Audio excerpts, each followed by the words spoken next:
Jangan lupa untuk subscribe dan nyalakan lonceng notifikasinya. Pemirsa, tahukah Anda bagaimana kualitas udara di Jakarta hari ini dan faktor apa saja yang menyebabkan polusi udara di Jakarta? Saya akan mengajak Anda untuk melihat melalui pemaparan infografis berikut ini. Tahukah Anda kualitas udara di Jakarta kian mengkhawatirkan? Seberapa mengkhawatirkan sih? Kita akan lihat di infografis berikutnya. Ya, ini dia gambarannya kualitas udara di Jakarta berdasarkan hasil pemantauan kualitas udara di Jakarta. Konsentrasi rata-rata polutan tahunan di ibu kota yakni parameter SO2, NO2 dan juga CO ini berada di bawah BMUA tahunan atau baku mutu udara ambien. Sementara untuk parameter PM10, PM2, PM5 dan juga O3 ini masih berada di atas BMUA tahunan, namun terus mengalami tren penurunan dari tahun ke tahun. Lah, bagaimana cara untuk mengetahui kualitas pencemaran udara? Caranya adalah melalui indeks kualitas udara yang biasa digunakan oleh badan pemerintah untuk memperlihatkan seberapa buruk kualitas udara di suatu daerah.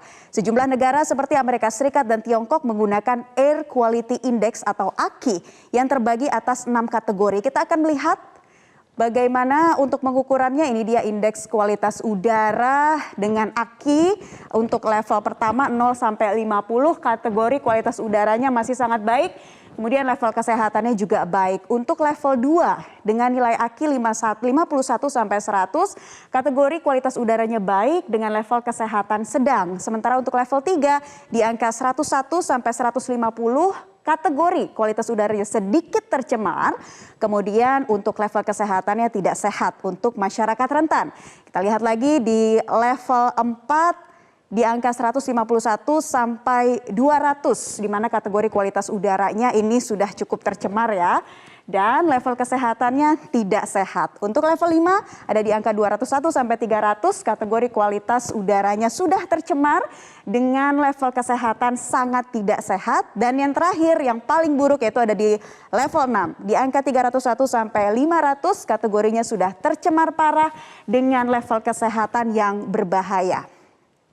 Pada tingkat level udara 3 hingga 6 ini perlu diwaspadai karena memiliki resiko kesehatan kepada anak-anak, lansia, dan seseorang yang memiliki penyakit pernafasan atau jantung, pemirsa. Nah, kita lihat penyakit-penyakit apa saja yang bisa ditimbulkan dari kualitas udara yang buruk. Ini dia gambarannya, yaitu bisa menyebabkan kanker, permasalahan reproduksi, paru-paru, kematian dini, sampai pernafasan akut. Nah, kemudian penyakit akibat polusi udara ini tadi sudah kita lihat. Nah, lantas bagaimana ya DKI Jakarta ini pernah memiliki catatan buruk sepanjang 2021 dengan menduduki peringkat 4 kota dengan kualitas udara terburuk di dunia, yaitu pada 19 April 2021. Ini kita lihat pemirsa, peringkat kualitas udara DKI Jakarta pernah menduduki posisi nomor 4. Kita lihat untuk urutan pertama ternyata ditempati New Delhi, India dengan angka AQI berada di angka 177, disusul Wuhan, Tiongkok dengan angka 153, kemudian Beijing, Tiongkok juga sama 153, dan DKI Jakarta hanya berbeda satu angka dengan Beijing yaitu di angka AQI 152. Ini artinya kategori tidak sehat dengan polutan utama PM 2,5. Nah, sebetulnya apa saja faktor penyebab buruknya kualitas udara di suatu daerah? Kita akan lihat dalam infografis berikutnya. Ini dia pemirsa. Ternyata faktor-faktor penyebab kualitas udara buruk diantaranya ada karena asap kendaraan bermotor, pembangkit listrik, limbah asap industri, limbah pertanian, kegiatan pertambangan, aktivitas rumah tangga juga berpengaruh, dan juga efek timbunan sampah. Dinas Lingkungan Hidup DKI Jakarta menyebut penyebab polusi udara di Jakarta 75% dari emisi kendaraan bermotor, transportasi, kemudian selebihnya industri dan juga domestik.